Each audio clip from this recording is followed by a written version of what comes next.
York-bound publications. Beaches, right? By Leach 3. Chapter 3 New Me, WHO dis? I can't lie, front, or any of that shit, Tanya really fucked my head up that night. It was like she gave zero fucks about me. Or just didn't respect me. I don't know, but when Tanya saw me standing there, she got out of the car and walked past me, like she never saw me before in her life. And she was wearing the earrings I'd bought her. The Mickey Mouse Johns. She definitely remembered I existed, but what the fuck was this all about? At 13 years old I wasn't equipped to get the answer, or handle the truth. I never confronted Tanya about any of it. Or asked any questions about it. Instead, I just wallowed in my own sorrow, and wondered why I wasn't good enough for Tanya. That shit completely shifted my focus. Fuck work, fuck money, fuck friends, fuck life. If it wasn't for school I would have never left the house. Me and Lele remained cool at school. The kiss we shared had not advanced our friend/relationship thing at all. The very next day after the kiss, Lele was acting like it had never even happened. I was friend-zoned like a motherfucker. Life fucking sucks. The rest of the school year went by pretty uneventful after that. I was not selling drugs anymore, and back hanging with my squad every day. We had advanced our thinking a little as a unit. Everyone seemed to be interested in making money now, so that was what we focused our attention on as the summer approached. We simply went up to the grocery store on the Ave and let Apple kick a few of the project niggas in the nuts. Back in the day, the grocery store was a gold mine for a few quick bucks. Not robbing, stealing, or anything illegal. For a 13-year-old, there were some pretty big bucks in helping old ladies carry their groceries the few blocks to their houses. Big bucks. Not adult type of big, fuck it. You know what I'm saying. Anyway, the project boys had that whole grocery store racket on lock. If anybody even looked like they were trying to post up out there, the PJs were usually on their asses. Apple caught them completely off guard.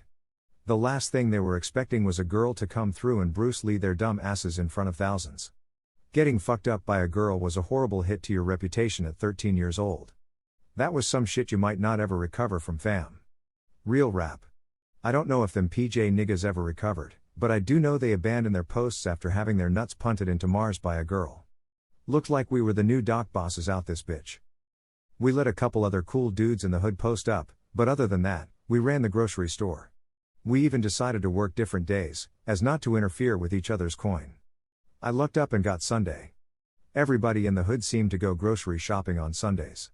There was plenty of coin to be made out that joint on a Sunday, and I was trying to get every bit of it. Money.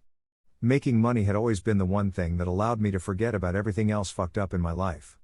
It worked this time too. I was excited as hell as I walked to the Ave at 7:30 a.m. on Sunday morning. Before I even reached the store, I could see a bunch of kids my age standing around in front of the store. I wasn't worried. Everyone knew the rules. Nothing moved until one of us got there. Period. These fools knew better. I had just been running a little late this morning. But they still knew better. As soon as I walked up, I had my pick of the litter. There were a bunch of people standing around looking for a young man to carry their bags. No one could eat, until we ate first. Remember? That's called respect. I walked up like a boss and slowly looked over the awaiting customers. Old women were always good money. Nobody tipped like a 60 to 70-something-year-old woman.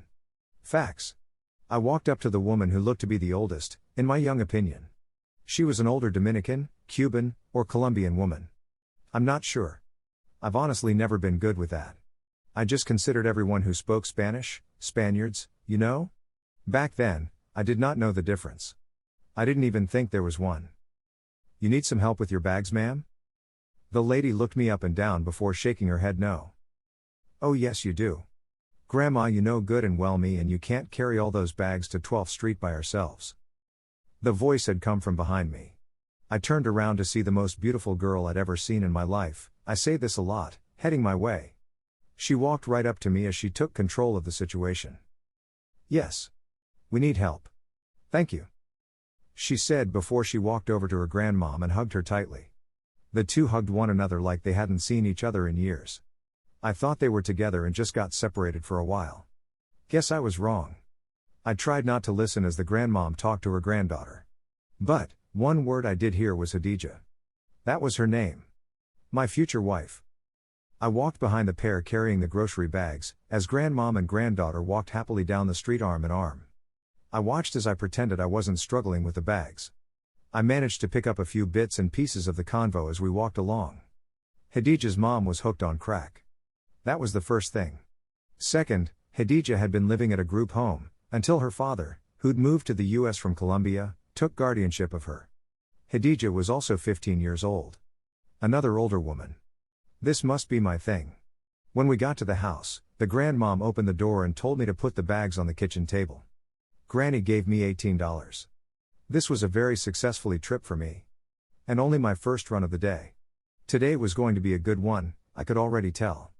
I walked through the lady's house as I made my way to the front door. I was smiling from ear to ear. Then it hit me. Where was the grandafter? Khadijah? My future wife? I hadn't even heard her voice inside of the house. The last time I saw that beautiful face was when G-Mom opened the front door to let me walk in the house first. Did she leave? I sighed as I made my way out of the house. Here you go. I looked up to see Khadijah smiling at me, and trying to hand me some bills. Without even looking at how much it was, I had already made up my mind I wasn't taking any money from her. How would that look? I would never get any play with this older woman after that. Nah. No, thanks. Your grandma already paid me. Khadijah smiled at me before she grabbed my hand and placed the money in my palm. Use it if you know what to do with it. Khadijah kissed me on the cheek before she turned around and walked back into the house. I stood there just staring at the sky for like a full minute. Da fuck was that? This type of thing usually happened to other people, not me. I shook my head and began to walk away. I opened my hand to see 5 $20 bills in there. There was also a small piece of white paper with some writing on it, mixed in with the bills. 215-763-3943. Khadijah, smiley face. That shit that Khadijah did with the phone number mixed in with the money, was the most playa shit I'd seen in my life. Sis was so smooth with it too. Khadijah was only 2 years older than me in age, but she was clearly light years older than me mentally. It killed me, but I managed to wait a full 2 days before finally calling her. You know, this was before cell phones. The number she gave me was a beeper number. I dialed her beeper number, put my phone number in, and waited by the phone, hoping she'd call back. About 5 minutes later, our house phone rang. My stupid, anxious ass picked that shit up on the first ring like a fucking thirst bucket. The first thing I heard after I said hello, was Khadijah's voice laughing on the other end of the line. She was probably laughing at my thirsty ass, I thought as I shook my head. You must have been waiting on a very important call. She said through giggles. It felt like she could see me. I wanted to hide. I think I managed to play it pretty cool though. Who this? I said with all the confidence I could muster. Khadijah started laughing even harder. What the fuck was I doing wrong, and what was so damn funny? What took you so long to finally call me? Damn. Shorty just straight ignored my question. It was a dumbass question anyway. Who this? What an asshole. 2 days was long? Ha. Got her ass exclamation mark ... I thought. What you think? Goddamn sis was good at this. That's what I get for trying to play mind games with an older woman. I was clearly out of my league here. But, guess what? That was the most uncomfortable part of our conversation that day. We stayed on the phone for damn near an hour.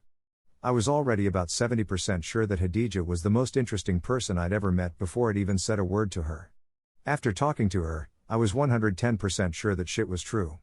I hate to keep saying it, but Khadijah seemed so much older than me, in every way possible. After trading a few personal details about one another, Khadijah asked to take me to the carnival up Norris Street. The carnival had been there for about a week already. I'd been meaning to get around to that anyway. But, why was she offering to pay? I thought that was supposed to be my role? I didn't complain, or argue with her though. I just agreed. Who the hell was I to complain about who was paying for what? This beautiful girl wanted to spend time with me. Let me try to describe Khadijah at that age, before I go any further. Khadijah was bad fam. The first thing a person was going to notice about Khadijah was her eyes. She had that bedroom eyes and poppy eyes thing going on at the same time. You know what I mean? I've usually seen one or the other. This was my first time ever seeing them together. Wait. I just thought about a better way to describe Khadijah.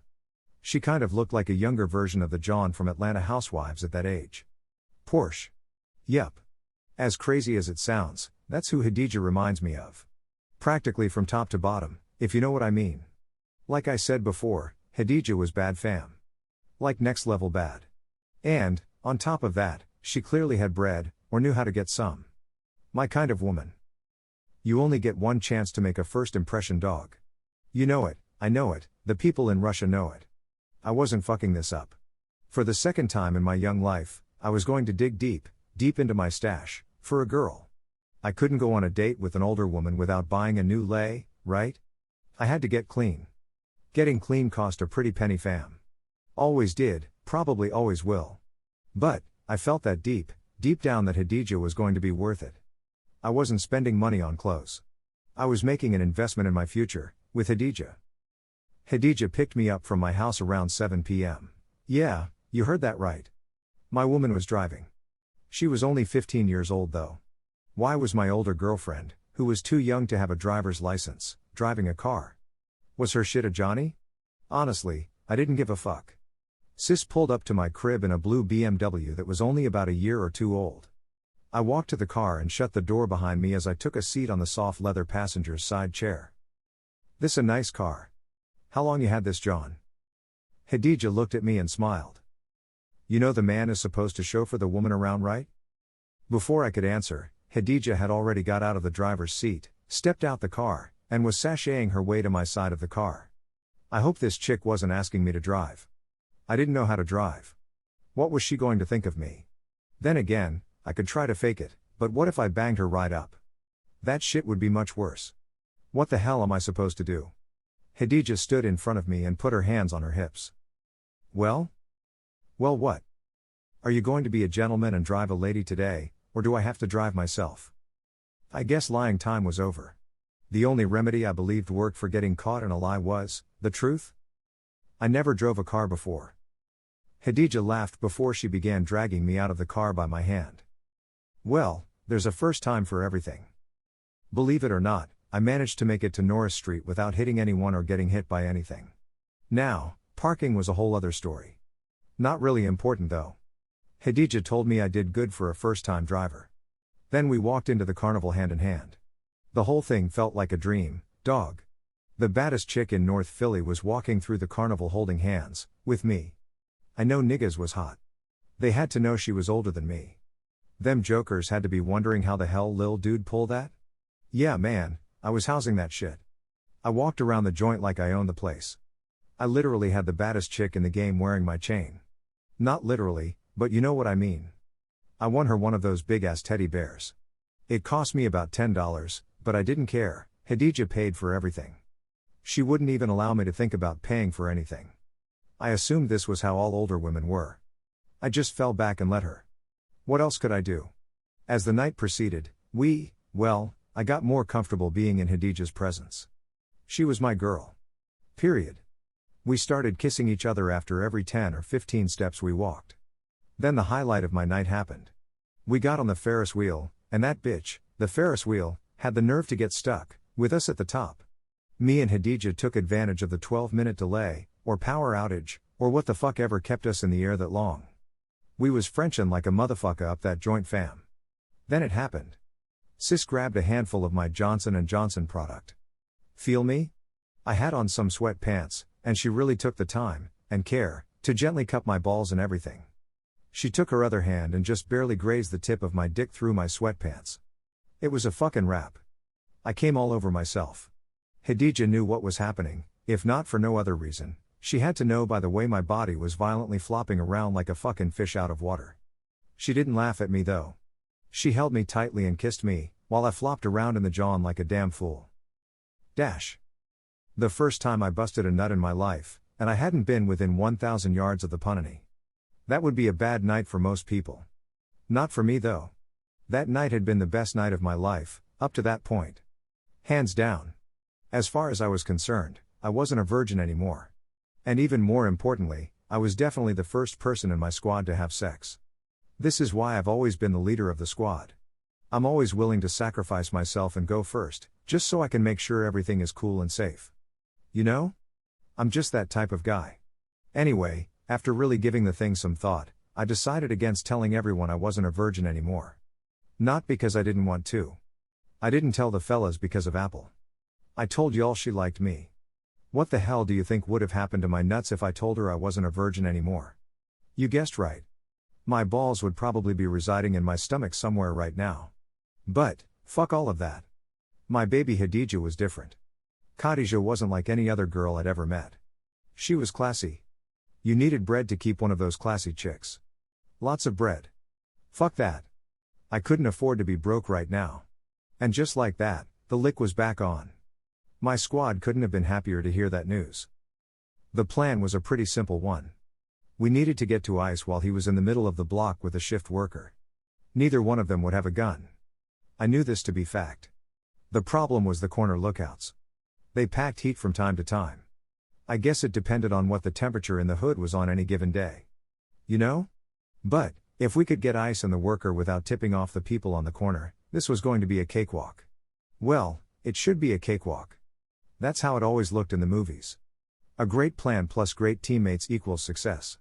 My biggest problem was that myself, nor anyone else in my squad had never done some shit like this. We weren't freaking nuns or anything. We'd done our share of dirt in the hood, but this was some real shit here. We were robbing drug dealers.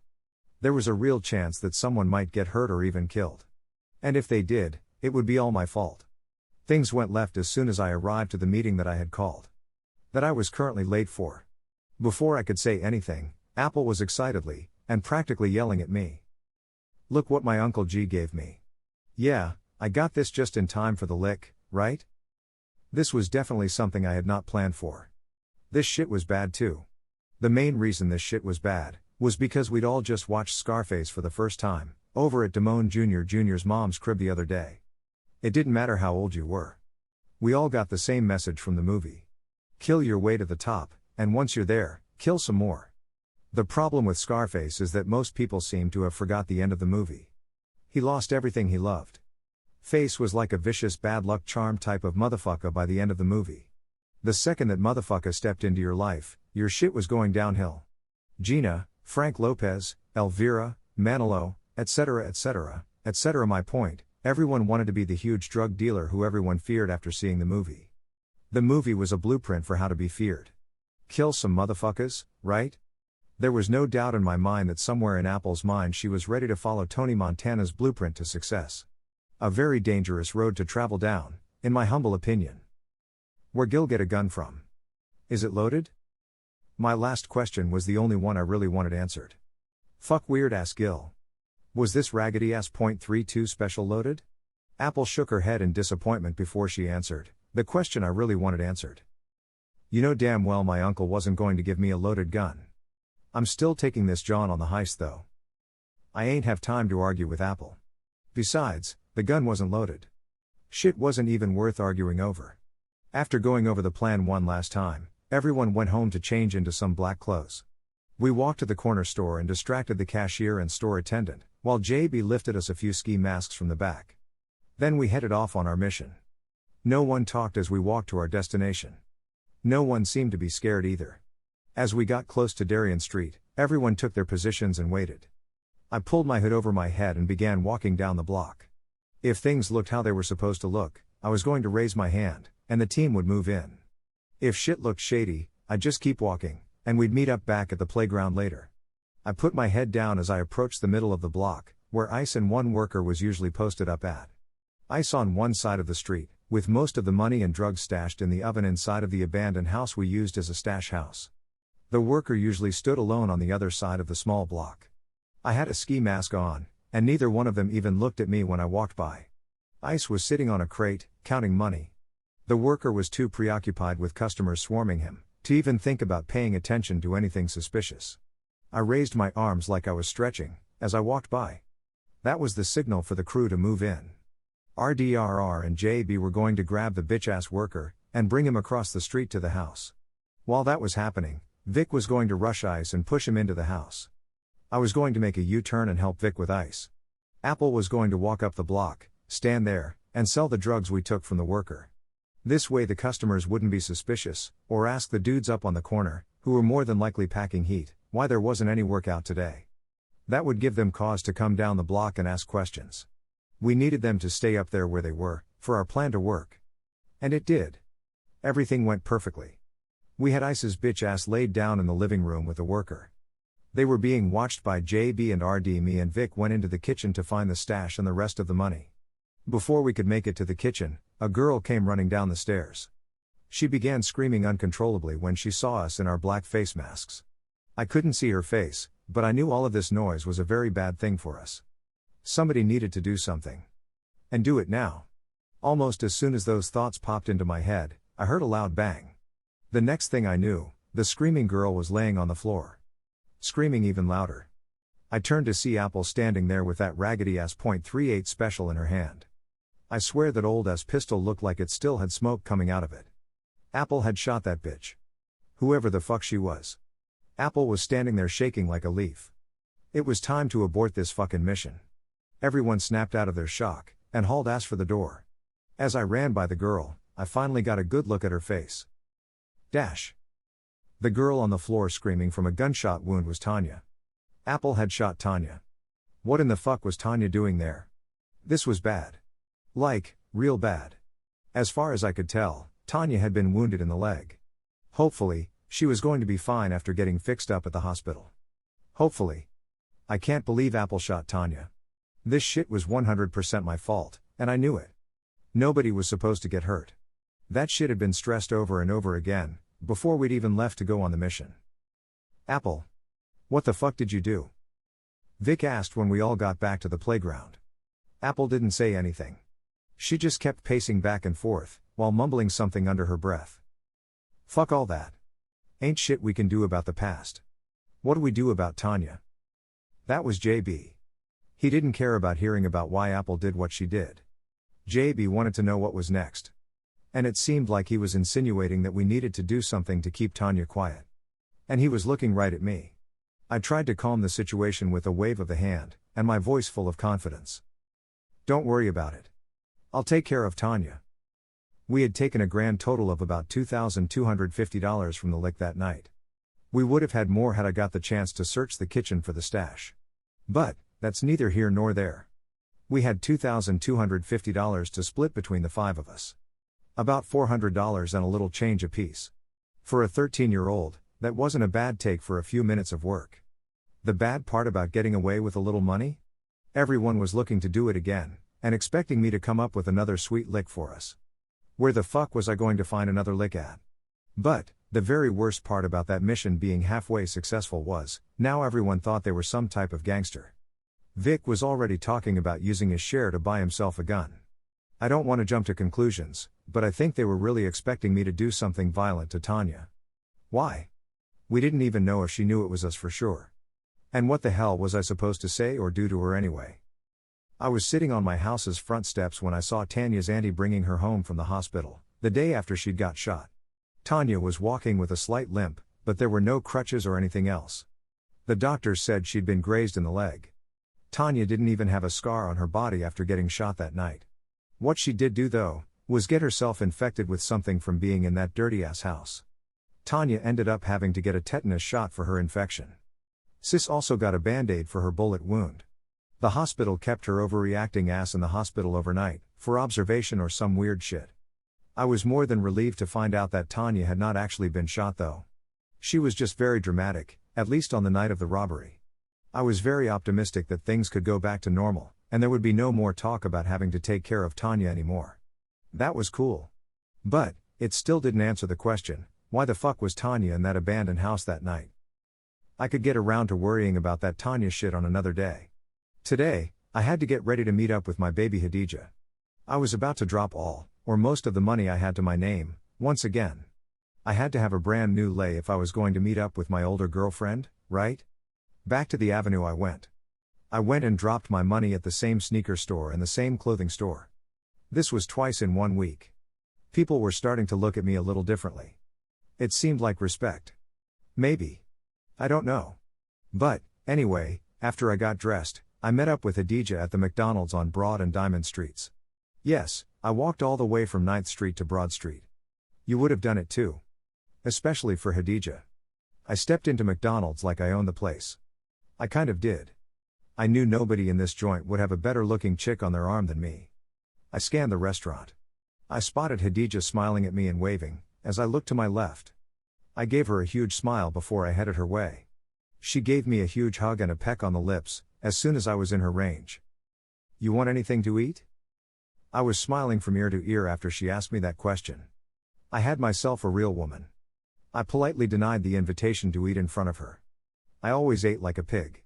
Ever since I could remember. I always tried my best not to ever eat in public places, because of the way I ate. "Nah. I'm good," I said as I moved in closer to her and made myself comfortable. The look on Khadijah's face suddenly changed.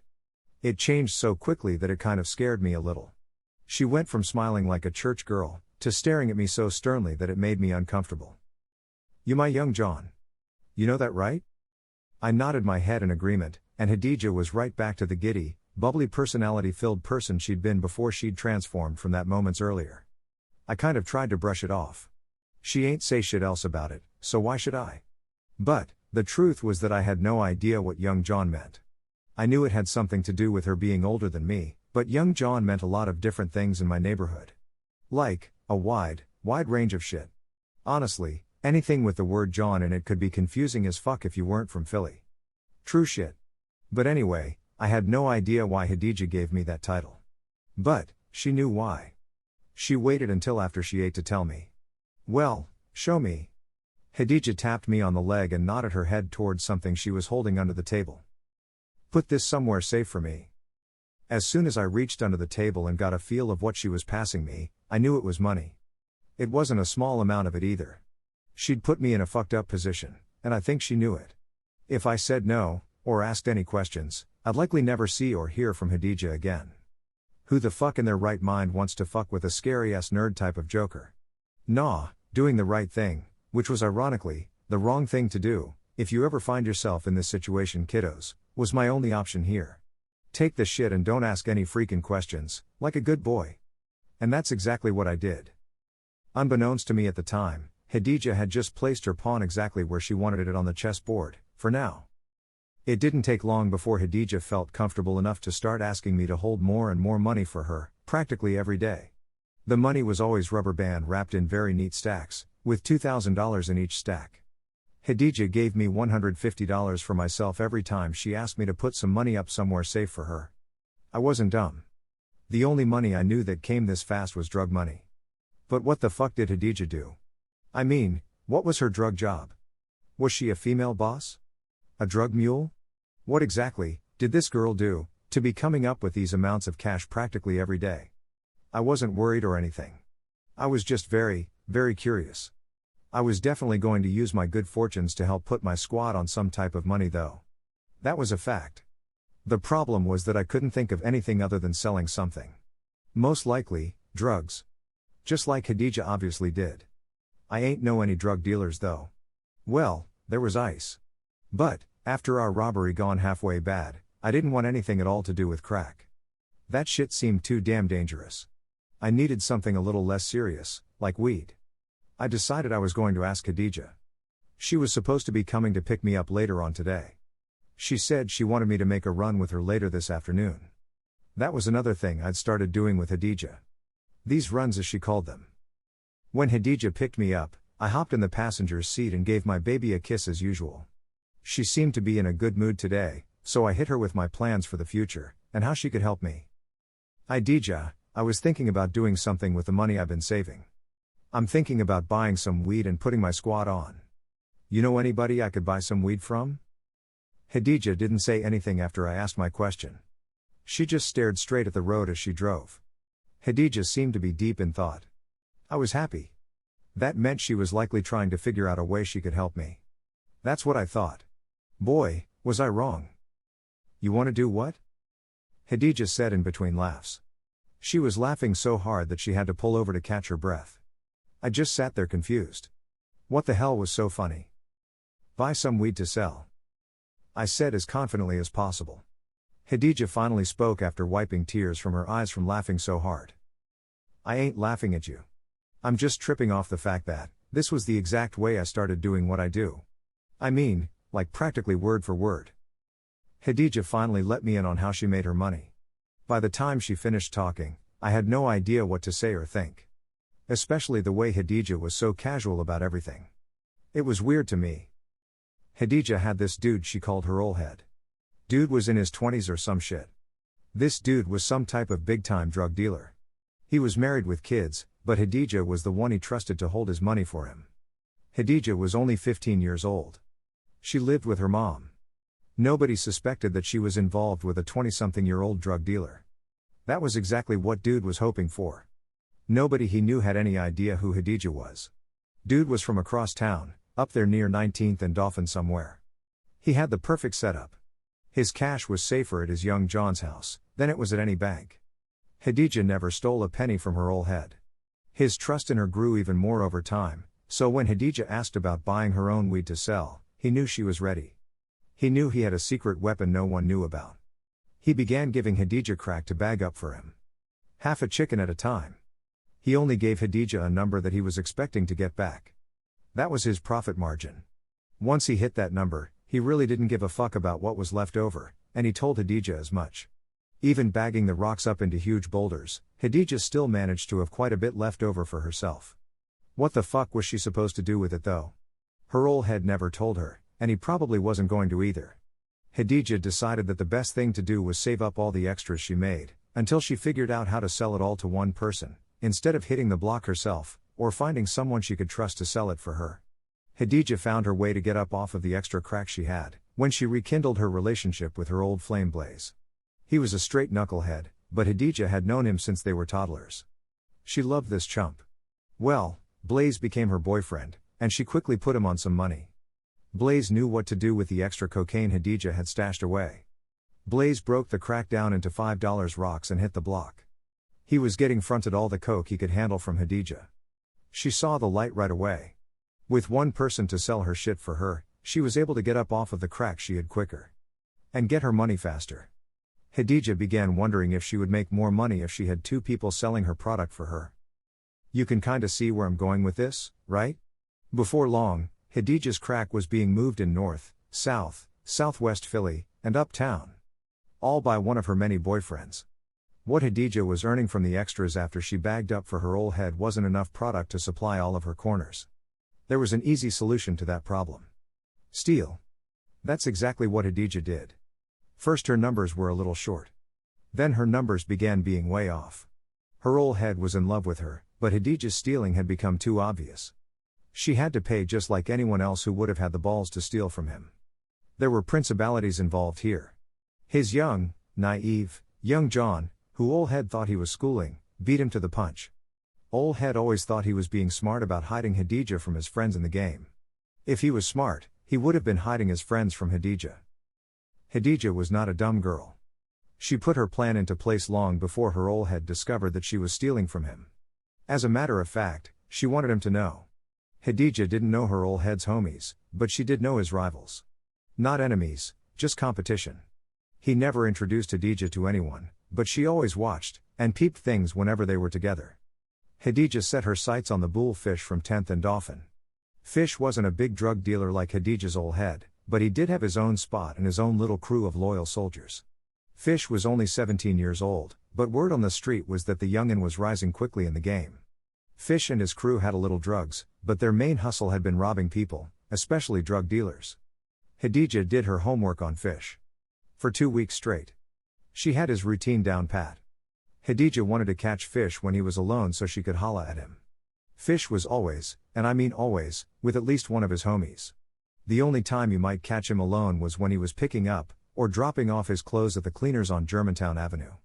That was where Khadija made her move. Honestly, all she had to do, was to be seen by Fish. He was like silly putty in Khadija's hands in no time at all.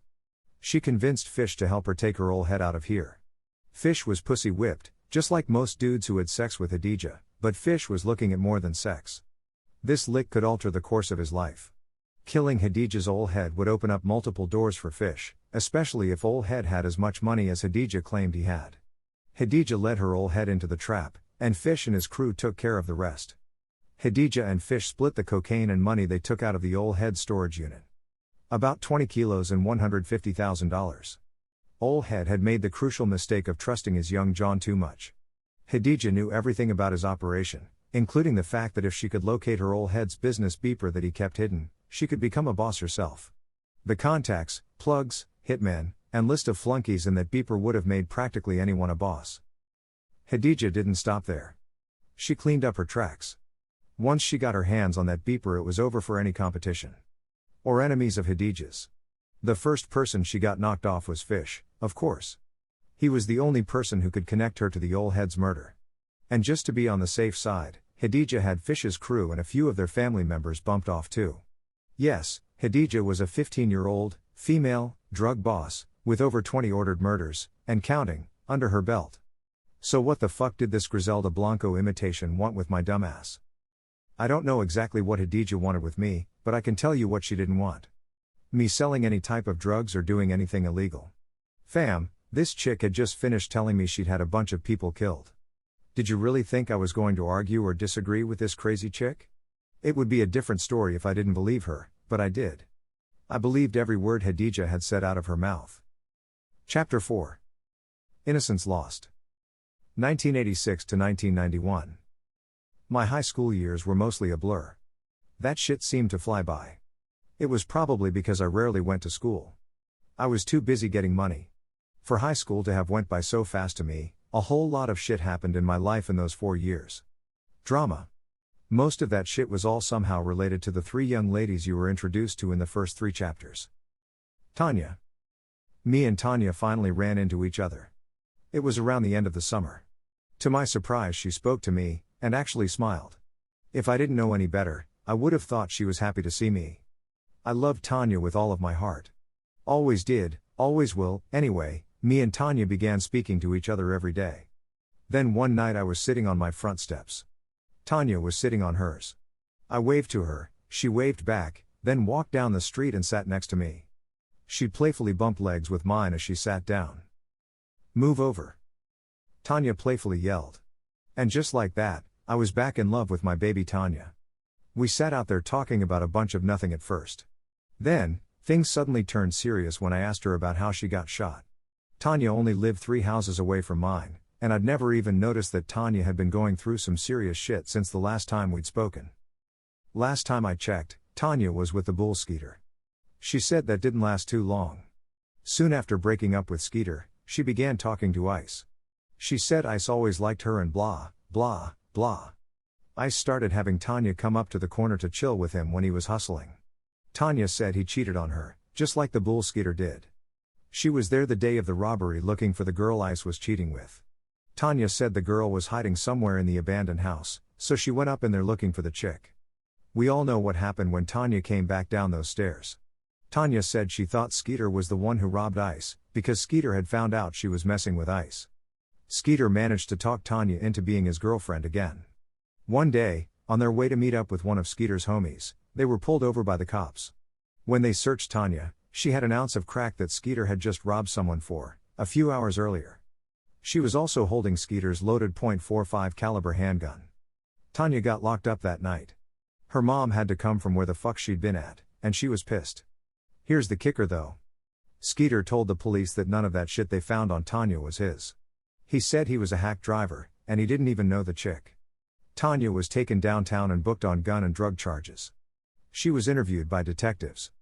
They wanted her to flip on Skeeter. Tanya refused to cooperate with the police. Thigh warned her that if she didn't, the feds were going to pick the case up. Whenever the name feds is mentioned, people begin to panic. If there's one thing everyone in the hood knows, it's that fed cases usually carry a gang of time with them. Tanya never said anything to the police that night, or any other. She stood tall 2 toes down, or whatever weird shit young people be saying. Tanya kept her mouth closed and it worked. The cops weren't interested in locking up a 14-year-old girl for this shit. They let her go. Tanya was proud of herself, and she was sure that her loyal boyfriend Skeeter would also be proud of her. Tanya called Skeeter to tell him what happened down at the station, the moment she got home. Guess what Skeeter did? Came to pick Tanya up and took her to his crib, where 2 of his homies were waiting. They beat Tanya up, raped her, and warned her that her and her family would be killed if she snitched on Skeeter, or told the cops they'd beat her up and raped her. I could see the fear in Tanya's eyes as she relayed the story to me. She believed every word Skeeter and his bitch-ass friends had said to her. She made me promise not to tell anyone. I told her I wouldn't tell anybody, but if she thought I was going to let Skeeter and his homies get away with this shit, she had me seriously fucked up. My blood was boiling. That weird-ass Skeeter nigga was going to die. Facts. I didn't want Tanya to see how angry I was. I put my arm around her waist, hoping that would bring her some comfort. It seemed to work. She laid her head on my shoulder and seemed to relax a bit. "You all right?" I asked. Tanya looked up at me and smiled. Next thing I knew, our faces were moving toward one another. Before you knew it, we were kissing. This wasn't like when me and Tanya used to kiss last summer, when we both were inexperienced in all things sexual. I had a little experience, after kissing and grinding with Hadija. I couldn't wait to put the new kissing techniques, that I learned from my old head John, on Tanya. We sat on my steps kissing for about 45 minutes straight. Little breaks in between, of course, but we never stopped holding hands and touching one another, even when we weren't kissing. It felt like me and Tanya were the only two people in the world. Or the only two people that mattered right now. Tanya grabbed my hand and began pulling me as she stood up from the steps. My aunt and them went over her boyfriend's house. They're not coming home until tomorrow afternoon. You want to come over for a little while? I was shocked and terrified at the same time. What had got into Tanya? Did she want to have sex tonight? Me and Tanya had never been anywhere near close to doing anything other than kissing. Tanya didn't even really let me feel her butt or anything. I know I always bitched at her about never having sex with me, but that shit was all talk. I knew nothing at all about the opposite sex. I came before, when Hadija gave me a handjob on the Ferris wheel, but I'd never actually inserted my penis into some awaiting vagina. You feel me? What if I put it in the wrong place? Would she laugh at me? Would she tell everyone I was a virgin? Would she go into convulsions and die from wrong hole sex? I had so many questions, but now was not the time for any procrastination. This may only be a one-time opportunity, and I'll be damned if I was going to let fear cause me to miss out. As soon as we entered Tanya's house, I attempted to take a seat on the couch. She grabbed me by the hand and led me to the stairs. She smiled as we made our way to her room on the 3rd floor. My heart was beating like it was attempting to break out of the prison that kept it in place, inside of my body. When we made it to Tanya's room, she didn't turn on the room's white light. She had a little red and blue John that lit the room up with beautiful colors. Tanya's room looked exactly how I'd imagined. Like a princess slept in here. Pictures of New Edition, Prince, and Todd. What you talking about, Willis? Bridges, of all people, plastered all around her room's walls. I was kind of in awe. It was my first time seeing a girl's room. At least in person. I saw a girl's room on television shows and, never mind. Tanya snuck up behind me and put her arms around me as I looked at her posters. I could feel her breast on my back, and that shit was making me rock hard. I knew it was my move now, but no matter how much I thought about what I should do, I kept coming up with a blank. I was stressing a little. I ain't even gonna try to lie to you. But, what I know now, that I didn't know at the moment, was that Tanya had been in complete control of everything that was happening, and everything that was going to happen tonight, from the moment she walked down the street and sat next to me. I snapped out of my thoughts when I felt Tanya putting something over my eyes. "What you doing?" I asked, totally confused.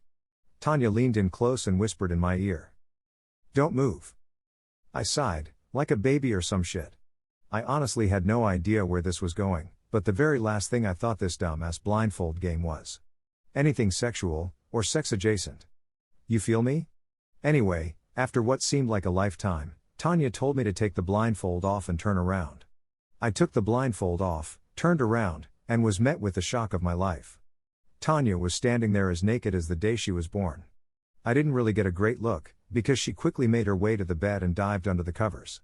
Tanya propped herself up on one arm once she was sure her bare body wasn't showing, and she was under the covers. Tanya gave me the most seductive look I think I've ever seen in my life. "You coming?" Tanya lifted up the covers a little to let me know this was my invitation to join her in the bed. I felt like I was in a dream, as I made my way to the bed and began to get under the covers.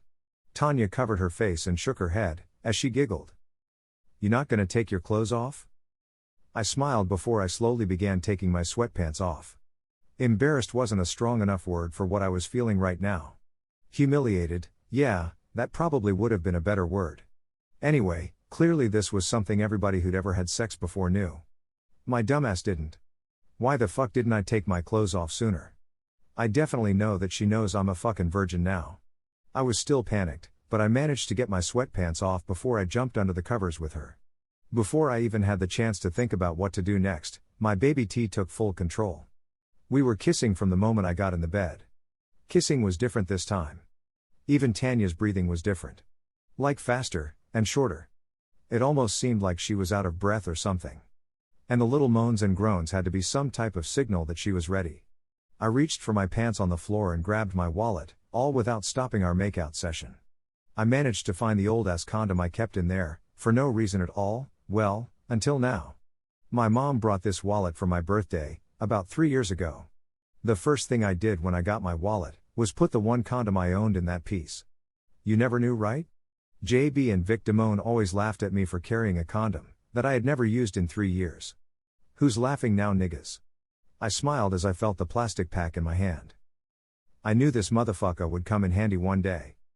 Was the thoughts going through my mind, as I began to take the condom out of the wrapper. I smiled at Tanya as I fumbled around with the condom, like a straight-up amateur. You ready? I asked. Tanya grabbed the condom I had managed to get halfway on, and pulled it off.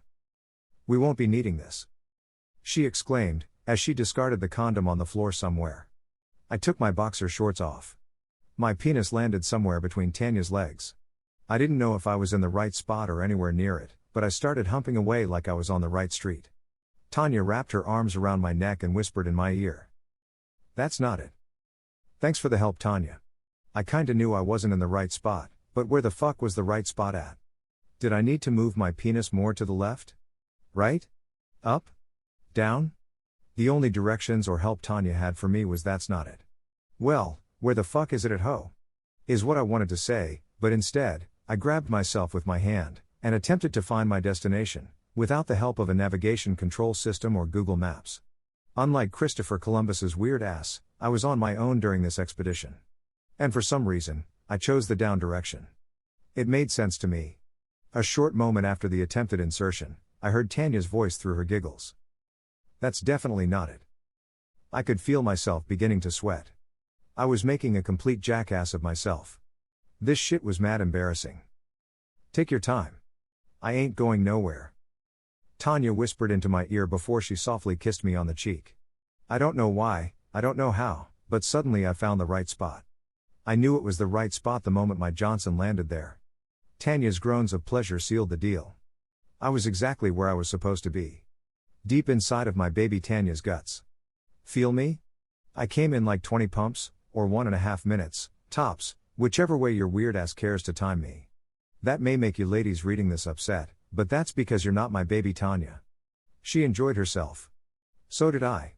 Me and Tanya were back at it again after a few minutes of resting. This time was much better. Time was way up too. I had to be in the cheeks for at least 5 minutes before I tapped out, on the second go round.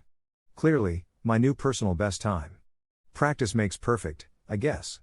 All of that was great, but the best part of that night for me, was holding Tanya in my arms afterward. Our conversations seemed to have changed. Maybe it was because I was an adult now. Not being a virgin anymore made me an adult now, right? Anyway, Tanya looked me directly in the eyes and told me she loved me. I had always been in love with Tanya, but now I guess I was in super love now? After having sex for the first time and all.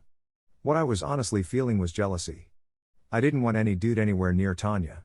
And in my mind, I was suddenly mortal enemies with every dude I knew Tanya had ever messed with. I hated to even imagine anyone ever touching Tanya. Future, present, or past.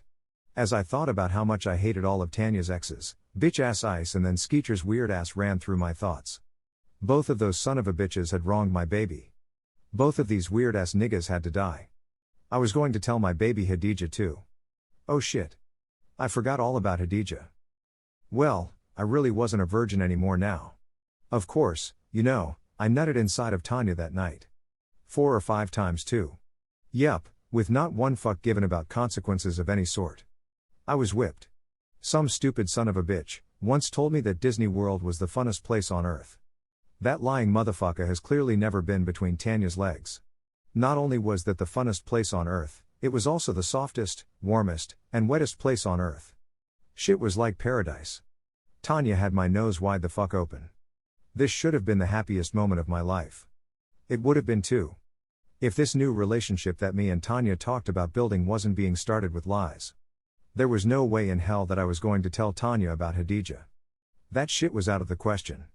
Tanya wasn't the type to listen to a whole conversation. Especially when she heard a part she didn't like. The moment I would have said anything about another chick out of my mouth, Tanya would have completely shut down. No communication at all. She expected you to not only figure out what was wrong with her, but you were also supposed to know how to fix the shit. Tanya definitely had her ways about her. But all in all, I always did, and still do, feel like Tanya was made especially for me, and me only. My soulmate, but, fuck the love story, for now. I had just placed myself inside of a real-life, drama-filled, bad acting, reality show. I already knew that there was no way in hell this was going to end up being anything but bad for me. I loved Tanya to death, but I don't know, I think I kind of admired Khadija. You know, looked up to her, and shit. She was kind of what I hoped to be when I got a little older. A ruthless, murdering, drug kingpin. Khadija was excitement, danger, mystery. All kinds of shit that gets the blood pumping. Meanwhile, my baby Tanya was anything but exciting. Tanya wasn't boring at all. She just wasn't a street type of person. She wasn't into drugs and all of that shit. Compared to Khadija, Tanya was naive to the streets. The streets were mean, unforgiving, and definitely not for the weak. That was probably why niggas like Ice, Skeeter, and his bitch-ass homies thought they would be able to do something to her and get away with it. They had another thing coming. I would kill for Tanya and not give one single fuck about the consequences.